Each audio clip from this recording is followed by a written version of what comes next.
everybody. Welcome to another episode of the Atlantic CIL podcast. I'm here with Susan Brown of the AtlantiCare PACE program. And, here on the podcast, we always like to talk about issues and resources available in New Jersey and Atlantic County for people with disabilities. And I think the PACE program is one of my favorite programs because it's very in keeping with the philosophy of center living. It's about keeping people in the community and in the homes of their choice and giving them the care and support they need. So I'm really excited to have Susan here to talk about it. Hi, Susan. Hi, Donald. How are you? Thank you for having us. My pleasure. So give us the introduction of what, if somebody asks, what is the PACE program? What does it stand for? What does it do? What would you tell them? So the PACE program is a program of all-inclusive care for the elderly. It's a national program. Here in New Jersey, PACE is used, the acronym is used for something else. So it's also referred to as LIFE, which is living independently for the elderly. We're here to service anyone who lives in Atlantic or Cape May County who is 55 and older, who needs a little bit more assistance to remain living in their home independently. That's awesome. What exactly does PACE provide? Let's say I am interested in the program. What does it provide? So the PACE program is very unique that we have what we call interdisciplinary team members. And what that means to everybody is we have the professionals of the home care RNs, the social work, recreational therapy, dietitians, social work, all of our transportation. We have primary care doctors. So we're not only their healthcare company, but we are also their providers for them as well. So all of this service comes out of one building, and we are, if you want to kind of envision, we're a nursing home without walls, meaning that we have the day center to utilize for recreational therapy, for them to come in for a primary care visit, physical therapy, occupational therapy that actually can happen in the center, as well as we can transfer anything that we service or able to do. We also can do that out into their homes. Our goal is to have all of our participants remain living in the community as long as they absolutely can. Right. I just think that's a great way to put it. I love that, a nursing home without walls. We have consumers on the PACE program, and I'm amazed by it. You get their social work, and they take you to and from your doctor's appointments, and they help you organize your medicine. And I have somebody do the laundry, and it's really a great service, and a great service without the negative effects that a nursing home, as we all know, could have on a lot of people. So how would somebody apply? So 55 and older, which I also think is impressive, because most, when they say elder care, they say it's usually 65, at least in my experience. So 55, yes, I think is also a real positive for the program. So how would somebody apply? So an individual, we can't go out and do door to door. So they come to us via referrals from all different community resources. They come to us, including if they're frequently in the hospital, potentially our caseworkers may pick that up and refer them to us as well. But an individual from the community gets referred to us. We go out, we do a home visit. We not only assess whether they're going to be eligible for our program, but we also look to see, can we help them with their Medicaid process? So we fall underneath the long-term care Medicaid. So anyone who fits the criteria to apply for long-term care Medicaid, we will assist them in applying for Medicaid. We don't just hand them that Medicaid application or tell them the website to go on to. We actually help them with that whole process of getting through that Medicaid process if they're financially eligible. And then some individuals come to us that are self-pay as well. We obviously are a cheaper version than what if you were going into a nursing home, but still it is costly to have all those services, including their medications. As you stated, there's absolutely no cost out of their pocket once they're part of our program. Everything is provided for them through us. That's a great summation of it. And now I think it's really important to understand kind of what the for people to understand what the application process is like, because it is a bit of an extensive process. And Susan and I, as I always say, when we're helping people with applications, we don't create the rules. Nobody Right. asked us. This isn't, maybe this isn't how exactly maybe we would design the rules for the application process. But it is a Medicaid-based program, so you aren't going to have to show your income and your need for it. So I think it's Correct. for people to understand that. So could you explain Yes. that a little bit? Sure, absolutely. So an individual who comes to us whose income is below $2,532 per month, as well as their resources are below $2,000, we can begin that Medicaid process. And when I say resources, I'm not only looking at their bank account, but we also have to look at their life insurances, or, potentially somebody may have money stocked away in something that they don't want to really come forth with in their CDs or IRAs. Anything that is tangible that they can have access to is considered to be their asset. So anything that is, as long as they're below that $2,000 and they're below that income limit of 2,532, we can move forward with applying for the Medicaid for them.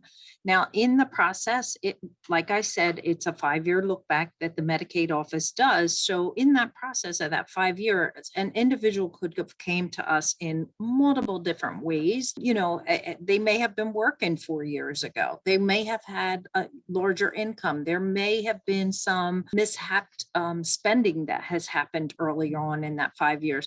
But they do have to understand that if they gifted any of that money, or there's been any money given away in that 5 years, Medicaid's going to question it, and they're going to come up with questions about that. As also, if they've owned any properties, or if they do currently own a property with our program, they're lucky enough to keep that property until they're passing, and then there would be a lien against that home. But if an individual has no barriers whatsoever, then we can go forth and we can apply for the Medicaid. If they get approved for it and the individual does own that home, they'll just know they'll have that New Jersey estate recovery, that at the time of their passing, there will be that lien against them for that house. Right, if they have a home. Yeah. But if not, then the Medicaid application, like I said, we all know it goes through that 5-year look back for them. And in that 5-year look back, many things could come up or creep up that they'll ask. And it's not us that's asking it. Yes. We have to make it clear. Thank you, Susan, for saying that. It's definitely the Medicaid office asking. And I will say, I mean, when we've done applications for like MLTSS, which they do the 5-year look back too, just because they're asking a question doesn't mean they're going to deny you the resource. Yeah. They need to be able to justify to Medicaid to them that you really, really need this. And yes. Again, do I think is it too strict? Is it how Donald would design the program? No. No, but you're asking for assistance, and they want to see that you really, really, really need this, because as Susan explained, it's all encompassing. It's everything. It's transportation, it's food, it's laundry. So they want to see you have no other means of getting the services met before they give it to you. So, and I will tell people, and I'm sure Susan, you've had the experience with this too, the people who do end up getting the services are the people who are willing to go through the process and persistent about it. Like they just cooperate, and they just give what they need, and eventually you can do it. Now it takes a while, but the people that I've seen struggle with it, they get too stuck in kind of what they see as the unfairness of it or the invasiveness of it. Yes. Instead of just saying, you know what, I need these services and I'm going to do what I got to do to get them. Yeah. And that's the one thing with us when we do go out there, we're very straightforward when we do this Medicaid application and letting them know there has been no application that has just been passed. There's usually a question about something, even if it's $100 check that, something they're going to ask us. And just bear with us. We'll work through it. We're here for you. We'll help you do it. Because we know they need that service. If they've called us or somebody's called us and given us that referral, we know that individual needs our services. There's some that obviously we can't help because, one thing may have come up or another, and they choose not to continue with the Medicaid application. But for the most part, we can try to hold their hand to get them through that process. Yeah, I agree. And, they're a great, PACE does a great job helping people. I've seen them do it. They really do. You've gone to people's houses. They really do a great job in doing it. But my point is you have to do your part too. Like, Yes. you have to do your part. You're the one applying for the services. And by the way, as I say, if you think it's too invasive, I get that, but then you don't apply. Like if it's too much, you don't apply. Like Right. you can't expect to change the rules while you're doing it. That's not Exactly. gonna work. You're gonna say, oh, you're gonna lose that battle. No. So one question I had too is a lot of people have asked me what's the difference between PACE and MLTSS, Managed Long-Term Support Services. So I was wondering if you could explain that. Sure, absolutely. So the MLTSS is managed by a managed Medicaid. They have a caseworker and they have contracted providers that they can provide those services for. The individual stays with their primary care doctor, but they still need to find a way or utilize logistic care to still get back and forth to that doctor's. They're doing their own scheduling for the most part for that as well. And then you have to hope that the managed Medicaid is able to, at this point, give them a home health aide to figure out, all the pieces that this individual needs, and they kind of like piece it together. And I'm not saying that is not a choice or that's not a great option for a lot of people. But for some people, it makes it much easier to come to us because we're all underneath the one building. We know that that individual needs to be scheduled for an appointment. We're doing that for them. We're doing it so we can set it up so our transportation can get that person back and forth. We know that this individual needs to come in for center days. I'm not asking another daycare center to take care of them. We have the capacity to take them on. We'll get them in. Our home health aides are our own home health aides. We are contracted with some out in the community, but for the most part, most of our individuals are serviced by our home health aides. So in saying that, basically the difference is that individual has to change their primary care doctor to our doctors, and then they have to see our contracted providers, opposed to if they're in the MLTSS, they have the option of their own provider. And then obviously the contracted specialists that they are contracted with, they can see through that MLTSS. And it's really just the personal effect of them all, of it all being underneath of the PACE umbrella or the PACE roof, if you will, of our building, opposed to MLTSS having the caseworker from potentially North Jersey caring for that person. Trying to get it to work for that person. So that's really the difference. I feel like our personalization of our care, we know those individuals by first name basis, every one of them, every one of our employees do. Yes, you do. I've seen it.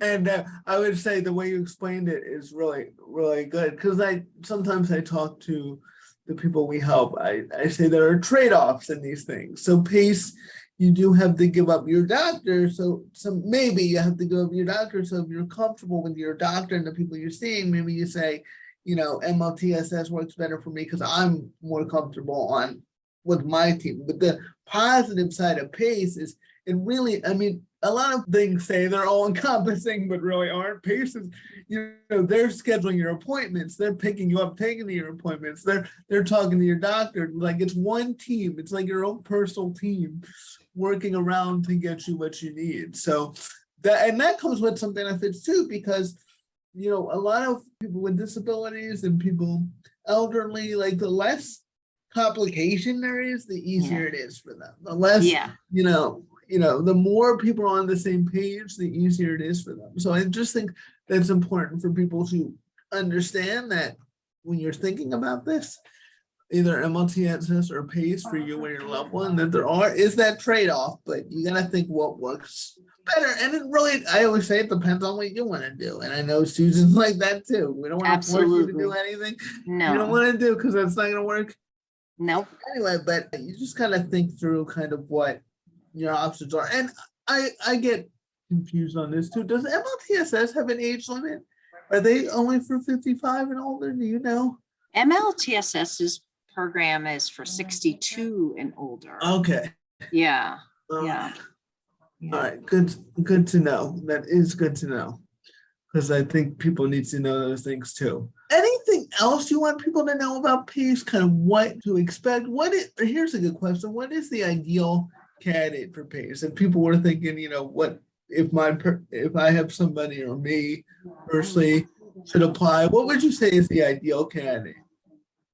The ideal what? I'm so sorry. Candidate. The ideal candidate, anyone who is 55 and older who meets that nursing home level of care is the great candidate for us. So anyone who is having struggles out there and unsure of how to piece it together to make it work so they don't end up in a nursing home, because so many that is their biggest thing. They don't want to go into a nursing home. I mean, all of us, we all know, are one fall away from going into a nursing home. So how do you predict that? So an individual who potentially has had multiple hospitalizations, say for COPD, they go into the hospital quite frequently in the emergency room because they're having trouble breathing. With us, those individuals really succeed. We have more of a hands-on and can see that individual. We can assess them quickly. Our nurses or care managers are out there as well.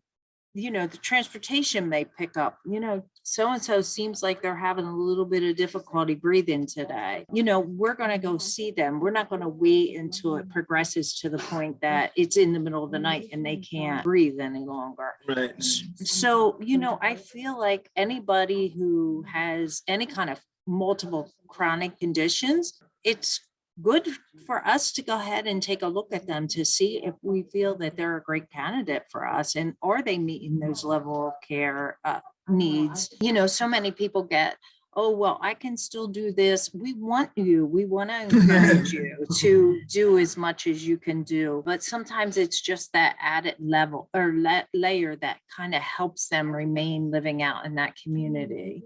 And I can say to you, one of my greatest things is to see that individual who was really a very friendly individual, loved to be and socialize in their younger years, but has learned to have to become complacent with just sitting there potentially with the TV as being their biggest entertainment for the day and waiting for their daughter or son to call home when they get done work. And that's like their highlight of their day. But we take those individuals and maybe they're incontinent and embarrassed to go out into the community. And we take those individuals and we bring them into the center and see them flourish, and for them to understand they're not the only one that's incontinent.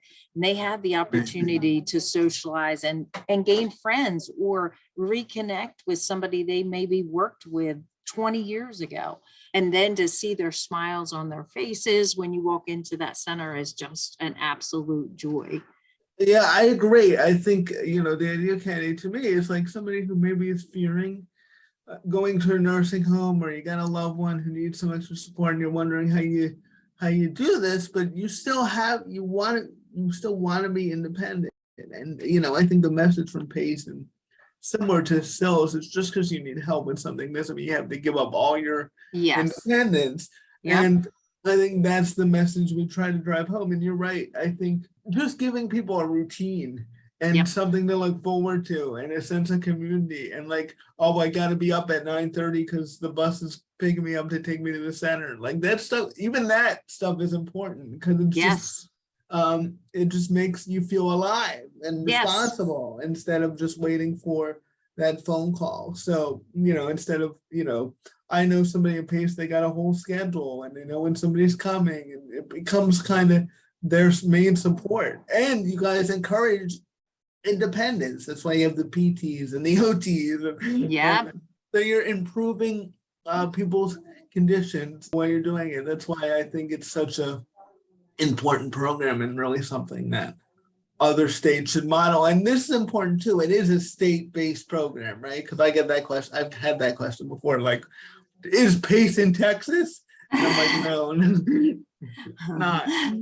So we are federal CMS and also state. So we are governed both by the Department of Office of Seniors and Health, and as well as CMS for the Medicare piece of it. You know, PACE is federal, meaning that there is, since 1972, it started out in California, pasted by, and then it slowly grew across the nation. Here in New Jersey, there is 6 open sites at present, and each zip code is deemed to have a PACE organization or a life program in them.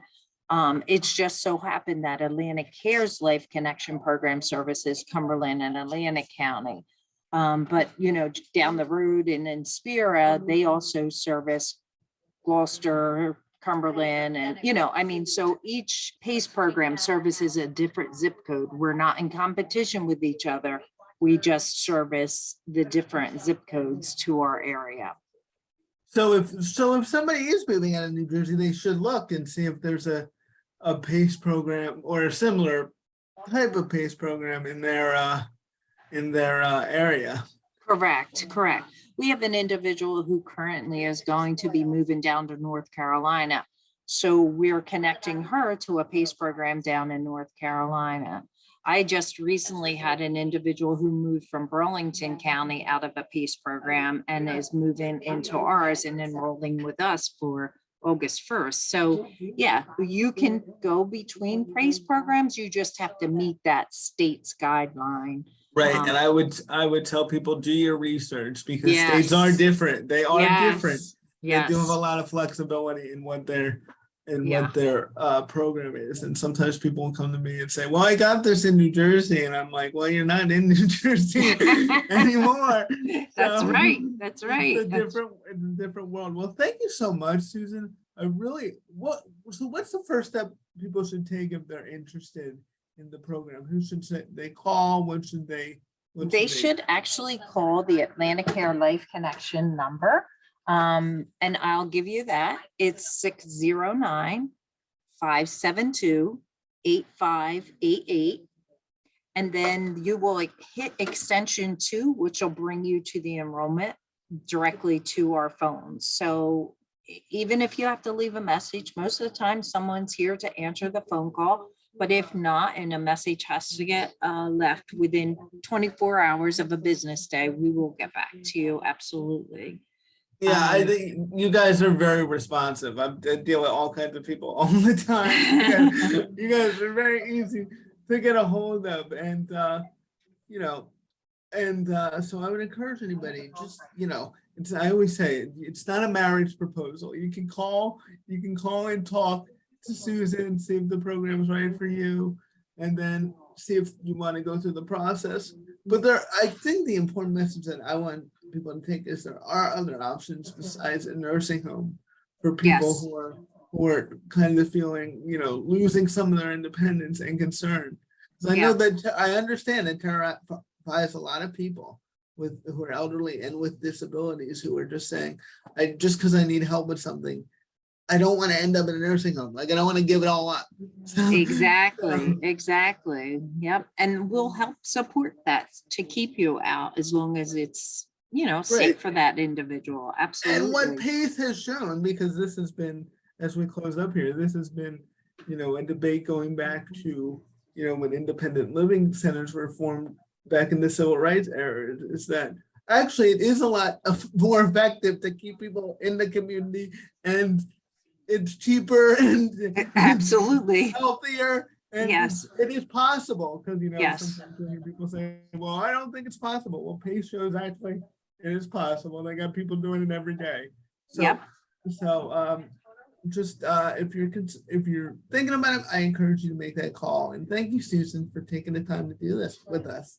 Absolutely. I am very thankful you guys asked us to do it. Thank you, Donald. I appreciate All right. it. Well, I fully endorse the PACE program. So if you are interested, give Susan a call. Thanks, everybody, and see you next time on the Atlantic CIL podcast.